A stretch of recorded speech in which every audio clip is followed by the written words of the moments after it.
What is up, everyone? Welcome to another episode of Insights into a Soul, the podcast that nobody asked for, but here it is. So it's been a while, guys. I feel like I say that a lot because we go quite a while in between. I want to do these things weekly or bi-weekly, but it's not always easy. So just been kind of doing this whenever I'm inspired cadence. I've got a whole list of podcast topics that I want to talk about, and I just never get around to them. I need to change that. I need to dedicate time and actually record.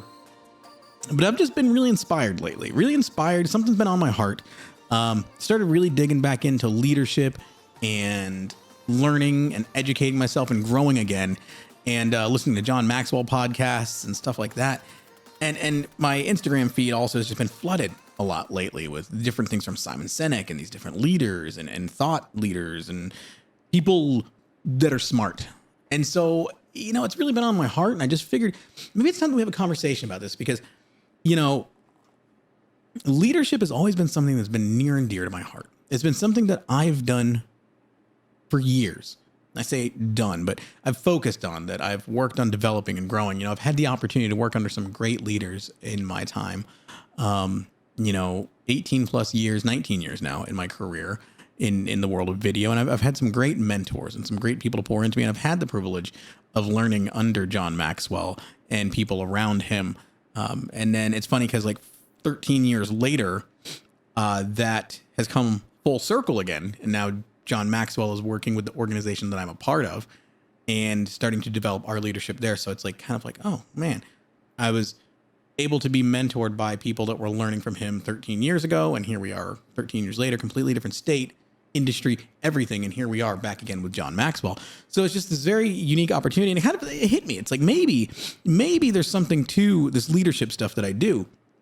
And so maybe it's something I really need to continue to lead into. Always going to do video. Video is always a part of me and production and photography. I love it. I love being creative. But what I love more is developing people and watching people grow, watching people step into the realization of who they are and what they're capable of. And I've always been very good at doing that for other people, helping them develop skills and abilities and develop themselves and overcome struggles and hardships and things like that. But I've never been good about doing it for myself. I think it's always easier for us to develop others and to speak into others, but not take our own advice sometimes. So I've been trying to shift that focus and really focusing on me. And I realized lately something happened and I realized I'm pouring a lot of time and effort and energy, especially as an empath. And we'll get into that in another episode. But I leave a lot on the table when I'm working with other people. As an empath, I feel other people. I feel their pain, their hurt, their struggle. Even when they don't talk about it, I can still feel it. And unlike most people, I think it's easy for people to okay, you go to work or you do this and you do that and you disconnect and then you have your separate life at home. But me, I struggle with being able to leave it on the field, so to speak. Something I'm working on. But I struggle with being able to disconnect and not worry about things wherever it is. If it's people I'm working with or friends of mine, I always want to pour extra into them to make sure they're succeeding. And in doing so, I often don't have enough left over for me. So refocusing, recentering, putting the spotlight back on myself, the effort back on myself, because I really need to focus on a few things that I'm doing right now and do them the best that I can to kind of grow to the next level. So that brings me back around to leadership and I've started listening to the podcasts again, reading again, really trying to educate myself and just, dive into this world. And a few things hit me. We talk about leadership a lot, and a lot of people that are in the leadership world, I think a lot of people have this concept of leadership, but don't actually know what leadership is. Leadership is more than just managing people. See, you can be a manager of people. You can manage them. You can be a manager, an assistant manager, whatever. You can have these rankings, these positions, these titles where you have teams under you and people under you, and you can still not be a leader. Just because you have a title doesn't make you a leader. See, leadership is more than that. Leadership is deeper. Leadership is a connection. Leadership is this world where you understand your people and you want them to be the best that they can be for whatever reason. Now, as a manager, someone like that in a business, You can want your people to be the best that they can be for the profit, for the company. That's great. That's great. Nothing wrong with that. It's a for-profit business. You want them to be the best that they can be skill-wise for the position. But it goes beyond that. Why do you want them? That cannot be the only why. Obviously, there has to be a bigger why than that. And this is where you get in the whole thing of understanding your why and Simon Sinek and all this. You have to have your why, and you have to understand the why of the company you work for. Now, again, we want to develop people so that they can be better leaders themselves, better employees, so that the company functions better. But you also go deeper than that. You connect with people. I connect with people. When I work with people, wherever I've been, I always connect with them, and I want them to be better people, not because of the business per se. You see, the success of the business is the byproduct of success of personal development and growth. And success of healthy teams equals business success, right? Healthy people equals business success. When your people are bought in, when your people are cared for, when your people are loved, when your people are being developed, they're going to produce better content. They're going to produce better product. They're going to produce better results in themselves and within the company.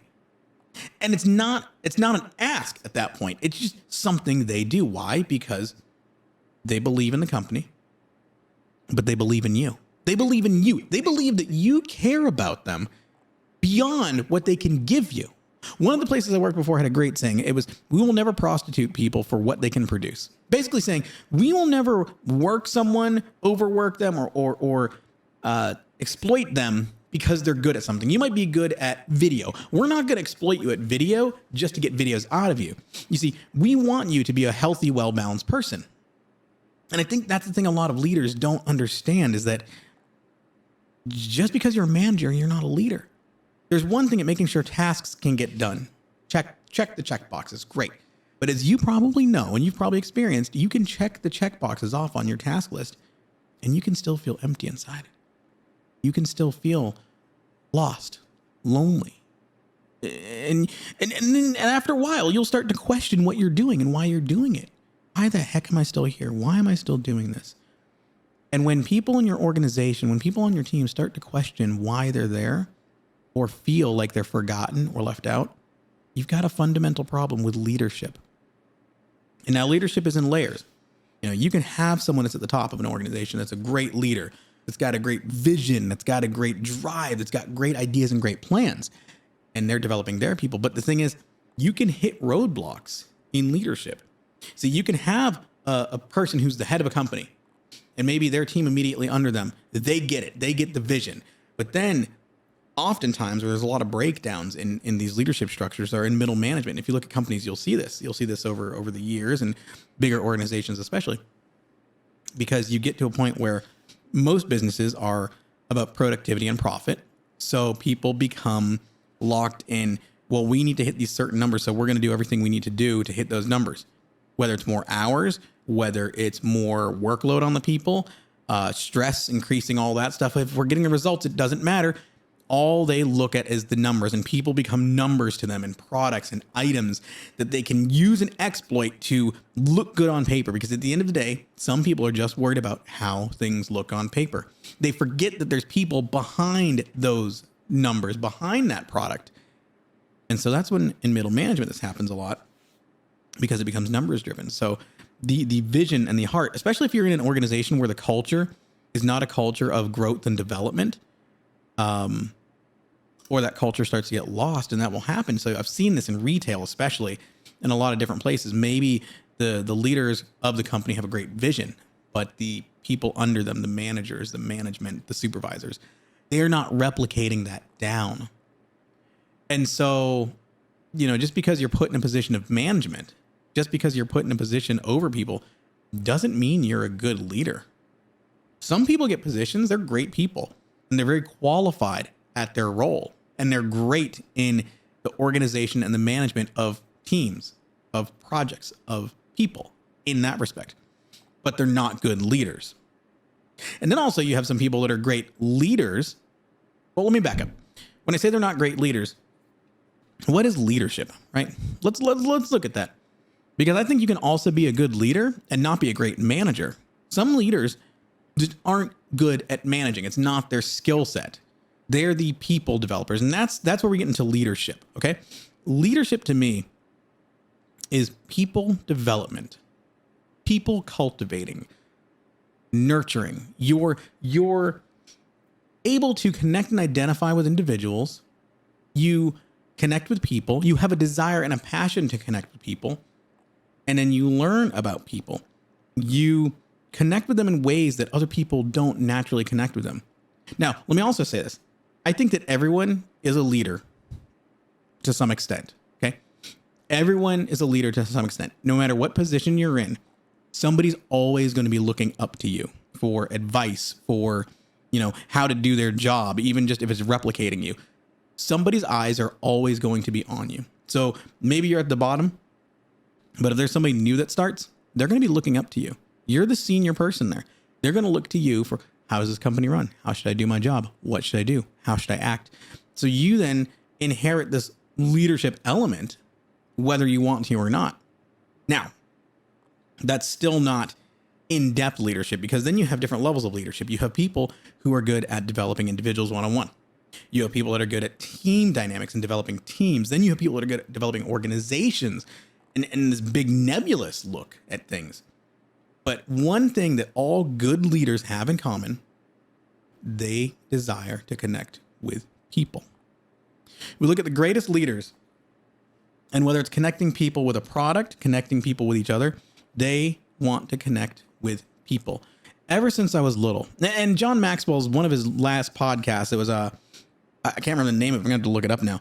It was a phenomenal episode. I mean, they're all great. Let me look this up for you quickly, because I highly recommend you go watch this.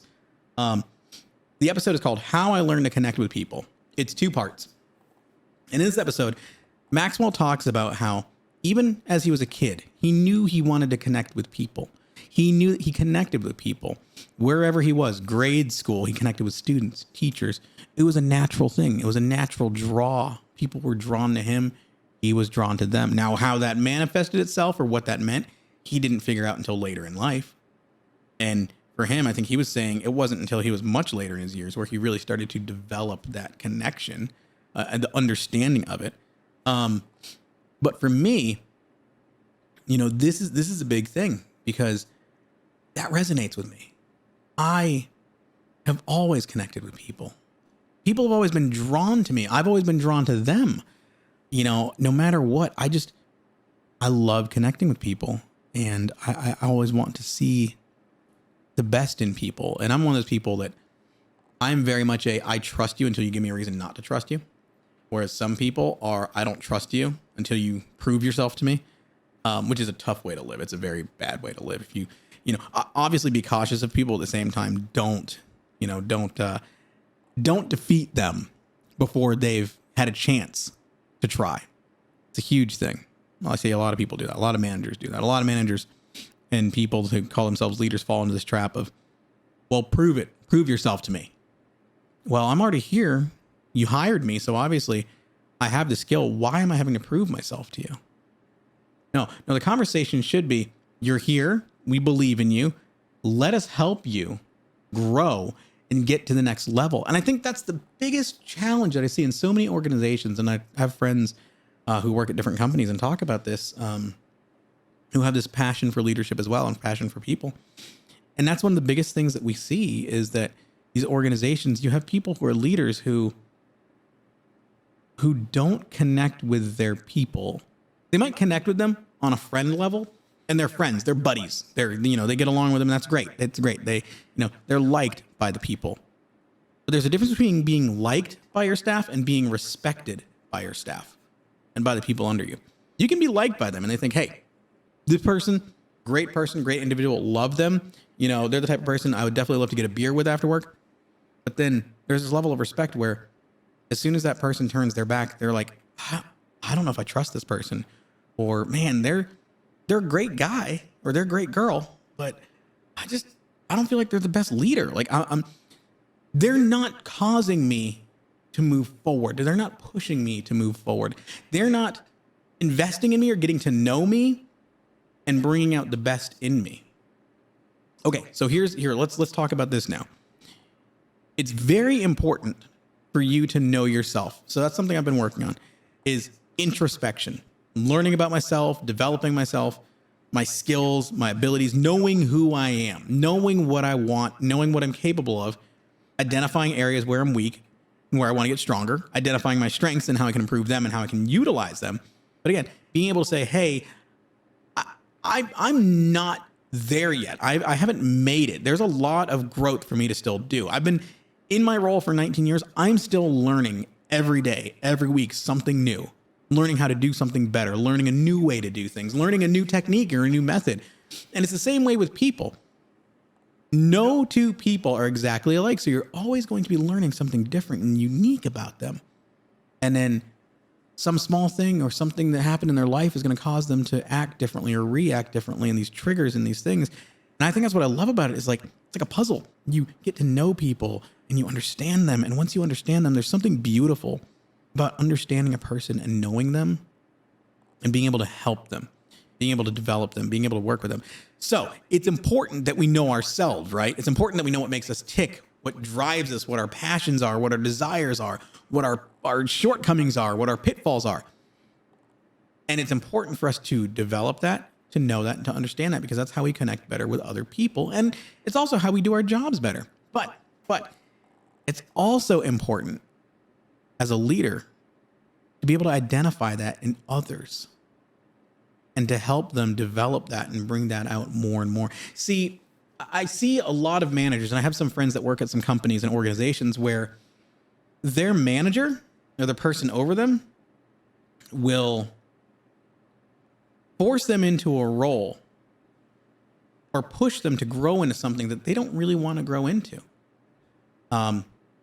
They say, hey, I think you'd be great at this, so I want you to start doing it more.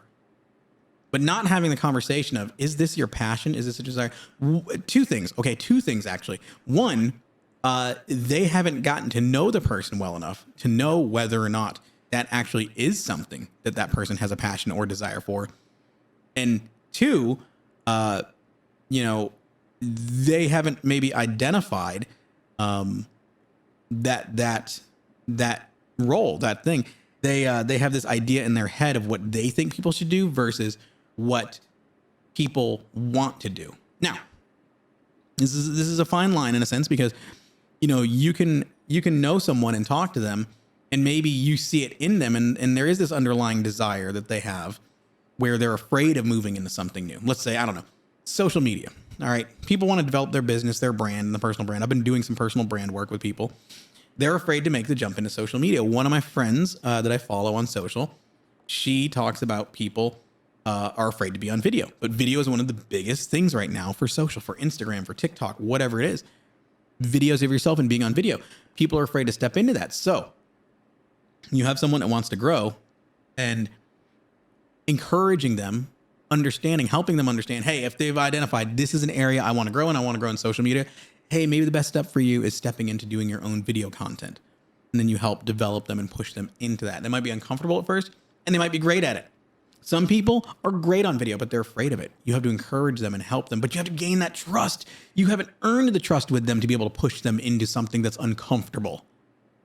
But once you've learned them and you understand them, you have that connection, they will trust you when you say, hey, I really think you should do this. You know what? You're right. I trust you. You believe in me. You want the best for me. I'm going to give it a go. And we're going to work through it. We're going to work through the struggle, the fight. And I've done that with people, and they've come out on the other side and be like, oh my gosh, you were right. I was so afraid of it, and it ended up being such a great thing. And now it's really working. Then you also have the other side of it, where if you don't know people well enough, you see something and you want them to do something. Hey, I want you to do video. I want you to push into social media more, and you push them into it, and that's not their desire.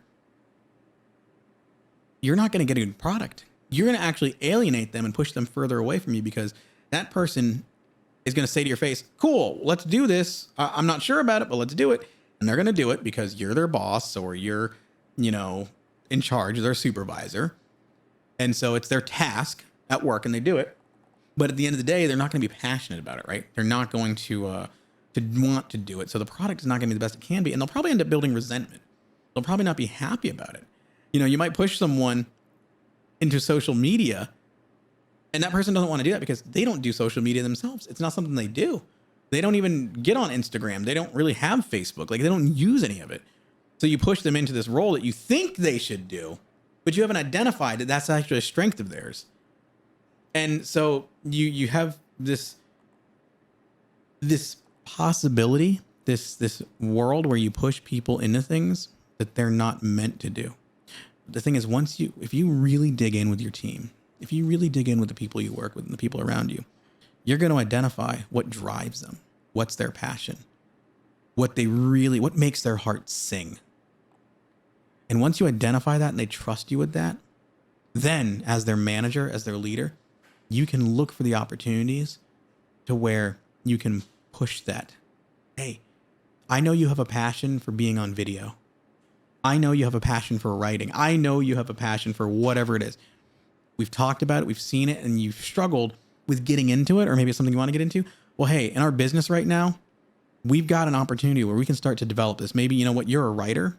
You've got this great skill that you haven't utilized. Let's work on that. And you start to give them a little bit of time and push them. And maybe it's uncomfortable, but you're going to encourage them and push them into that world. And then they might end up becoming one of the best writers you've ever known. But you have to start with building that trust and that relationship, because you've identified their heart, their love, their passion. See, for me, my big passion used to be creating videos. It used to be my passion. I used to love it. I used to love shooting. But over the years, as I've grown, I've really started to grow more into the motion graphics stuff, really the production side, the producing of a project, getting the team together, helping the team grow and develop, and then finding the stories and telling those stories. I don't care about putting my name on it. I don't care about putting things in a demo reel. What I want is I want to create beautiful art that tells stories, but that also people on the team can work on together and say, look what we created. And whether or not some specific person gets credit, that's great. I don't care. But what I care is that a story is told and that other people can engage in that story, learn that story, love that story, and grow from that story. But then those people at the same time grow and find something new and wonderful about themselves. And that, I think, is the true essence of leadership, guys and girls, is that you have to know yourself. And then once you start to know yourself, you can learn others, what makes them tick. You can figure out how you overcame your challenges and your struggles and help others do it. And then as you work with people, whether it's teams, freelance, contracting, whatever it might be, whoever you encounter, you build that trust and you're going to be able to push them into things. So there needs to be kind of two threads, in every healthy leadership relationship situation. You have obviously the people, the individuals themselves you need to help them learn how to understand themselves and identify themselves, but they will then start to think about what they want to do, awaken their desires and passions. And hey, you know what? I find out I really have a passion for photography. Cool. Well, how can I help you grow that passion?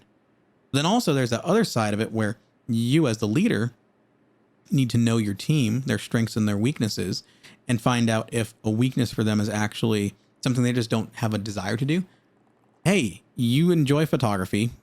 You're okay at it, but is that a passion you really have?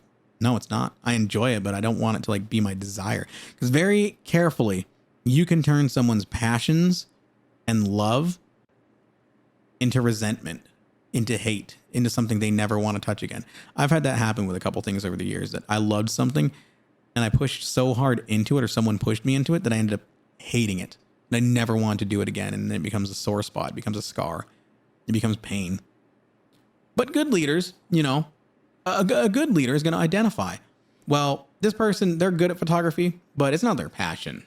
They don't obsess over photography, over this and that. Their passion is, I don't know, I'm just using myself as an example, but their passion is motion graphics. Okay. So we're going to encourage them. How can I help them develop that? Or maybe their passion is in leading. Their passion's in teaching. So what opportunities do we have at our organization where they're a phenomenal communicator and they didn't even realize it, or they were too afraid to talk about it. But now that I've built a relationship and trust with them over the years. Hey, you're a great communicator. Why don't you start doing some lessons? Let's get you to teach people. And whether it's about the art that you do, or whether, you just like enjoy teaching lessons. Hey, we're going to put together a curriculum. You can teach that. You've now identified something. So you've got these two key relationships that have to happen. The interpersonal relationship, where you have to understand yourself and your people have to understand themselves and grow and continue. And this is also where you need to put leadership plans in place and programs. Don't expect people just to go out and do it on their own. They're not going to. Some will, but if it's not required, there's so much to do. You're going to fill 40-hour work weeks. They're not going to have the time or passion or desire afterwards to go do that. They're going to work on their own stuff or whatever. Or they might have a passion for it. That's different, though. It's very unique for a person to want to go read leadership books and dig into it without being prompted. I love it. I don't do it that often. Comes in waves. But so you need to make time for it. You need to create an environment in which there's times where you sit down and you have these discussions, these conversations. You go through a book, you go through a lesson, and you're growing your team. You're giving your team a platform and a place where they can come together in a common interest and grow together and develop themselves. And then once you start to ignite that passion in them, they're going to want to go on and grow. And they're going to come to you and be like, hey, because I trust you now and you trust me, I have a desire to want to learn this. Or maybe, I think that maybe we could do this at our company. And they're going to want to open up to you about that. And they're going to trust you. And they're going to trust that you trust them, to give them the opportunity to do that, to try things, to do things differently. So it's a beautiful, beautiful process, leadership. It's messy, it's tough, but it's beautiful because you get to know people. And at the end of the day, I think humans just desire to be accepted, wanted, and loved. And this is a big part of that, especially in the workforce. I put a quote on social the other day. I think it might already be down. It's kind of what inspired this podcast. I put out there, normalize identifying people's desires, strengths. Let me start that again. Normalize identifying people's desires, strengths, and passions and helping push them towards that versus pushing them towards what we think they should do. I think that's a key. Get to know people, get to know yourself, get to know your people, and then start pushing them into their desires, strengths, and passions. Once you've earned that trust, you can push them and they're going to be accepting of that. Don't push them towards what you think they can do. Hey, I think you would be a great dog trainer. Well, I don't like dogs at all. Yeah, but you'd be great at it. You should do it. I don't like dogs. I don't have a passion to train dogs. Yeah, but I think you could do it. It's not going to work, man. Just give it up. All right. And then I also said, you'll get happier people and stronger leaders if they lean into what connects with their heart. And that's the big key. That's the big key, is that once you identify a passion in someone, their desires, it's then easier to get quality out of them, because you're going to find the things within your space, within your organization, within your work. Hey, you've got a passion for this. I'm going to start putting you on this and give you this responsibility. One, they're going to be excited because you've given them responsibility. Two, they're going to be excited and produce better content because they're passionate about it. Hey, you're passionate about designing logos. Well, we're going to start pushing you into being more of our logo design person. That's going to make their hearts sing. They're going to have a renewed love for their job because, again, let's look at why. They're going to be excited because you're giving them opportunity.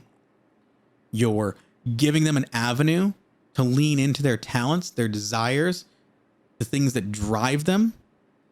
They're going to be able to develop themselves. And then they're also going to feel like what they contribute matters and matters for the future, matters for the organization as a whole. But then you're going to increase that relationship because they're going to say, oh my gosh, this person knows me. This person's taken the time to understand me. So they're going to trust you even more. They're going to lean on you even more. Hey, if they trust me and they understand me and they've taken that time to get to know me, then I can trust them and they're going to open up to you. They're going to become a better employee, a better friend, a better leader, because they're also going to be watching and they're going to say, hey, this person above me, this is the way that they lead. Because remember, like replicates like. Like replicates like. You are going to create and attract those who are like you. Okay? So look at an organization. If an organization is having trouble, look at the leadership, and then kind of it goes down from there, right? Because I've seen it in so many times in organizations. I've seen things start to struggle, and it's usually the leader, and it goes down from there. It very rarely is it the people. It can partially be the people because that person's attracted or put people in place that are like them, and they're not a strong leader. So you've now got multiple people that are in place that aren't learning and growing, right? So that's a whole nother conversation for another time with team building and structure and recruiting and all that. But that's the thing here, is that your people will trust you. Your people will look up to you and be like, this is a person I can trust. This is a leader that I want to follow. And they will follow you to the ends of the earth when they trust you. And when they know that you believe in them and you trust them. When they know that they're cared for and they're loved. And again, you can care for and love people in a work sense and not have to be involved in their personal life heavily. If they want you involved, they'll invite you in. But that comes with trust. That comes with growth. And that comes with the security that you bring from letting them know you care about them beyond just a product or a person. And that you also want to develop them, that you want to help them move into their strengths and their best selves. You want them to be the best versions of themselves, because that's my desires. That everybody I work with, I want them to become the best version of who they are.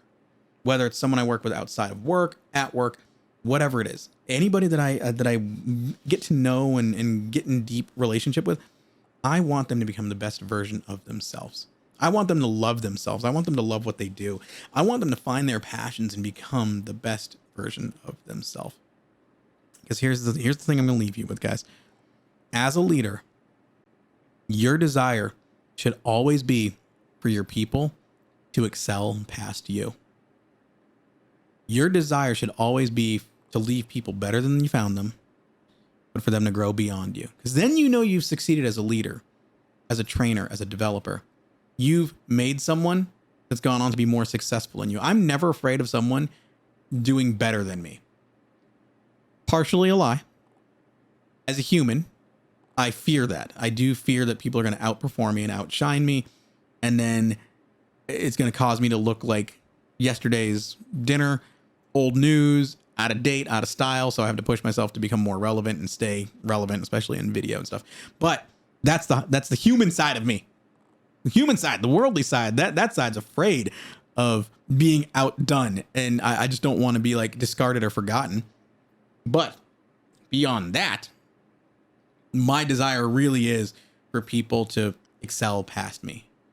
I want to mentor people. I'm working with some people that are photographers and video people now. I want them to become better than me. I want to pour all of my knowledge into them, but I know I don't know everything.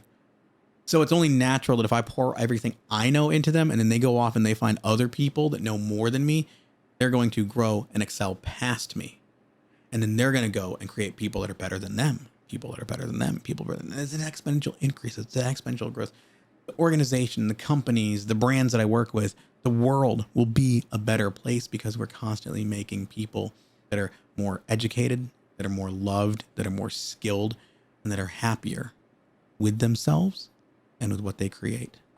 And they want to carry that passion and that desire further, further, and further. And that's how you leave a life of significance and legacy. And that's another conversation that we'll get into another time. But I want to do things that live on past 15 minutes of fame. I want to do things that are going to leave a legacy, that are going to live on for years. I don't care if people remember me. I just want people to remember how they were treated. So yeah, different kind of episode today. I love it. I'm excited about it. It's something I'm passionate about. I love leadership. I love people. I love developing people, developing myself. Still growing. I've got a lot to learn. But I feel that I also have a lot to give. So hopefully you got something out of this episode today. The challenge this week. I'm going to do a challenge in twofold. Okay. Twofold challenge. First part of the challenge is going to be look at yourself this week. We'll do a little bit of introspection. If you don't journal. I need to get back to it. I'm terrible about it.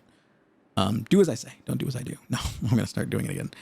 But look at yourself. Look at some things maybe that you're passionate about and identify those passions and those desires and see if those passions and desires match up to what you're doing now.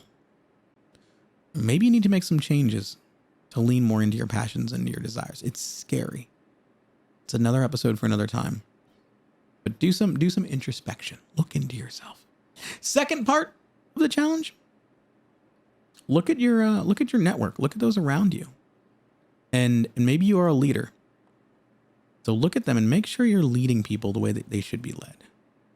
Are you getting to know them? Are you leaning in to them? Are you listening to them? Or are you just a bulldozer who's pushing your agenda on them and not listening to them and telling them what you think they should do versus helping them figure out what they should do?